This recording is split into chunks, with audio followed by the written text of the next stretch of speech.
The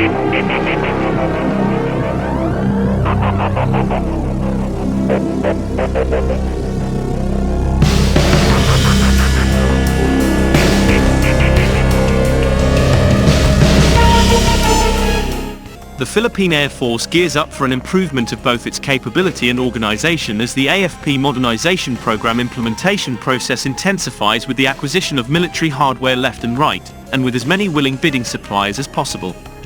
And with their objectives slowly comes into fruition comes a single acquisition project that has taken years before it finally pushed through. The Philippines and Sweden have reached an agreement that will see the Philippines acquire new fighter jets as part of the Philippine Air Force's PAF multi-role fighter acquisition project. Saab has offered 10 single-seat JAS-39C fighters and 4 two-seat JAS-39D Gripen aircraft updated to the MS-20 Plus configuration. Other parties report that the Philippine Air Force will receive 2 units of Erieye AEW&C for free in a purchase package of 14 units of Gripen JAS-39.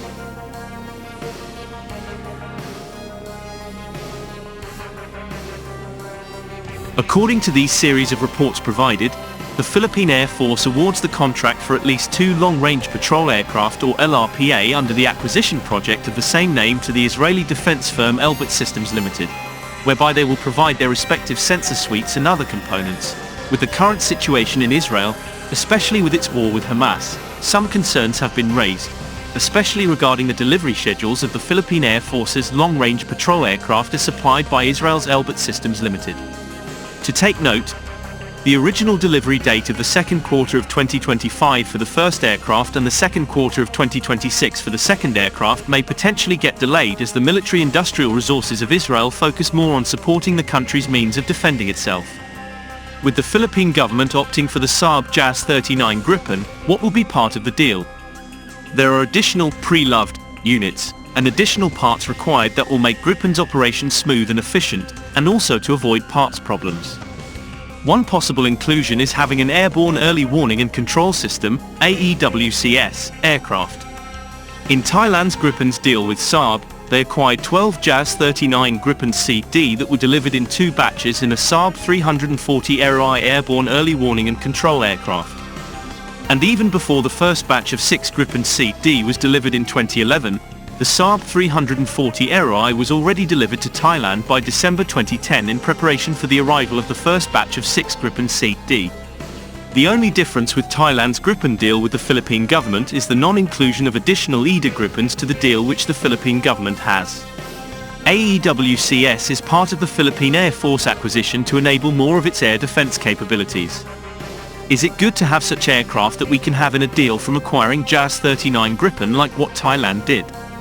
Why always not consider the possibility? Thailand already did it before. Is it not easy for the Philippine government to follow suit? Would it be nice to hit 2 birds with 1 stone in this Gripen deal?